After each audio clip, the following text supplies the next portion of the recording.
Assalamualaikum warahmatullahi wabarakatuh. Selamat siang dan salam sejahtera kita sekalian. Om Swastiastu, Namo Buddhaya, salam kebajikan.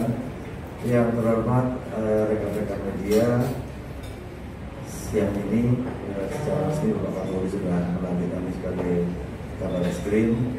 Tadi dia sudah menyampaikan direktif kepada seluruh pejabat yang melaksanakan pelantikan maupun serah terima, khusus kepada Kabar Eskrim. Beliau menekankan, dan kepada kami beliau menekankan bahwa tadi mungkin sebagian ada yang mengikuti secara langsung pelaksanaan pelantikan dan serah terima jabatan, bahwa bisa mewujudkan transformasi Polri di bidang penegakan hukum untuk mewujudkan Polri yang penegakan hukum yang berkeadilan menuju Polri presisi.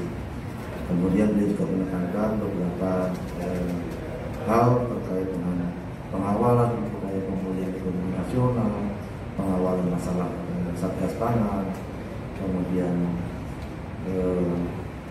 masalah tanah, kemudian mafia tanah misalnya, kemudian pengawasan terhadap subsidi pupuk yang begitu banyak, tapi belum ada output sebagaimana yang disampaikan oleh Bapak Presiden beberapa saat yang lalu. Kemudian kilometer 50 mungkin rekan-rekan menunggu, tadi juga sudah menekankan untuk segera dilakukan apa yang menjadi rekomendasi dari Komnas HAM segera dilaksanakan melalui restu dengan waktu. Mudah-mudahan apa yang menjadi arahan Bapak Kapolri pada saat pelantikan tadi merupakan arah yang diberikan kepada kami untuk pengembangan masih penegakan hukum untuk bisa mewujudkan penegakan hukum yang berkeadilan. Itu kira-kira rekan-rekan dia mohon restu. Mudah-mudahan diberikan kekuatan untuk bisa membantu Pak Kapolri di dalam mewujudkan penegakan hukum yang berkeadilan. Demikian, terima kasih. Selamat siang. Assalamualaikum warahmatullahi wabarakatuh. Shalom. Om Santi. Kelanjutan dalam proses hukum. Pak, untuk yang KM50 sendiri itu apakah akan ditarik dan Pak tanya kapan? Ya, itu kan pembentukan waktu, penanganan perkara itu membutuhkan waktu. Alat bukti sudah ada pelimpahan dari beberapa bukti, sudah ada pelimpahan dari Komnas HAM. Semakin cepat semakin baik. Namun kendala dalam proses penyidikan kan pasti ada. Dan mudah-mudahan bisa kita penuhi untuk segera bisa kita berikan kepastian hukum kepada para pelaku. Empat orang ibu di Lombok Tengah didenda gara-gara hari ini ditangguhkan, sudah ditangguhkan. Kita juga mendapat arahan dari Bapak Kapolri untuk memberikan asistensi terhadap permasalahan itu, dan hari ini keempatnya sudah ditangguhkan. Dan itu dalam status penanganan bukan Polri.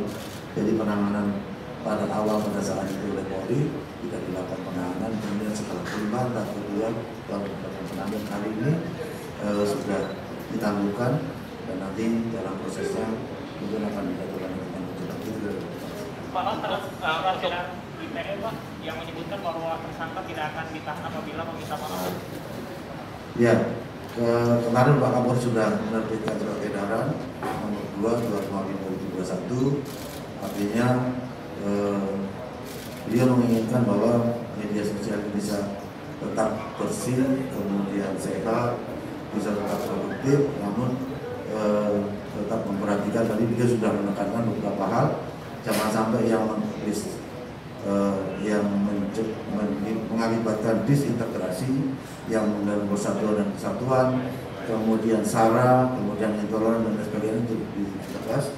Namun kepada hal-hal yang menyangkut personal itu diberikan peluang seluas-luasnya untuk mediasi, dan kalau sudah minta maaf ya kita akan terapkan restoratif justice untuk memberikan kepastian hukum kepada para pelaku. Pak, kalau misalnya Pak tadi kan Kapolri sedikit menyinggung soal hukum supaya tidak kumpul ke bawah doang, tapi juga memang merangkap semua ya Pak. Kedepannya itu ketika undang-undang ITE kan ada surat edarannya, itu gimana nantinya dari Mabes Polri sendiri atau Barreskrim memastikan supaya penyidik-penyidik di wilayah itu tidak punya subjektivitas gitu Pak ketika menangani atau menghadapi kasus. Iya. Nanti akan kan ada wasidik, ada pengawasan juga dari Propam, dari Irwasum, kemudian kepada mereka yang melanggar surat edaran Pak Kapolri pasti akan diberikan hukuman, kemudian yang melaksanakan dengan benar dan mendapatkan apresiasi dari masyarakat juga akan diberikan reward kepada yang bersangkutan. Artinya bahwa terhadap penerapan undang-undang ITE sudah sedemikian dibuka peluang untuk mediasi seluas-luasnya dilakukan mediasi dan itu menjadikan pedoman kepada kita yang akan melakukan pidana. Pak, terkait launching Edumas tadi pagi bagaimana Pak? Dan nanti Pak Irwasin yang menjelaskan. Saya rasa gitu. Pak, di dalam surat edaran juga kan ada virtual police juga kan ya Pak. Ini kan sampai sekarang itu masih belum jelas ya Pak implementasinya seperti apa dan Barreskrim itu akan seperti apa nanti Pak ada role-nya? virtual police itu tugasnya patroli cyber.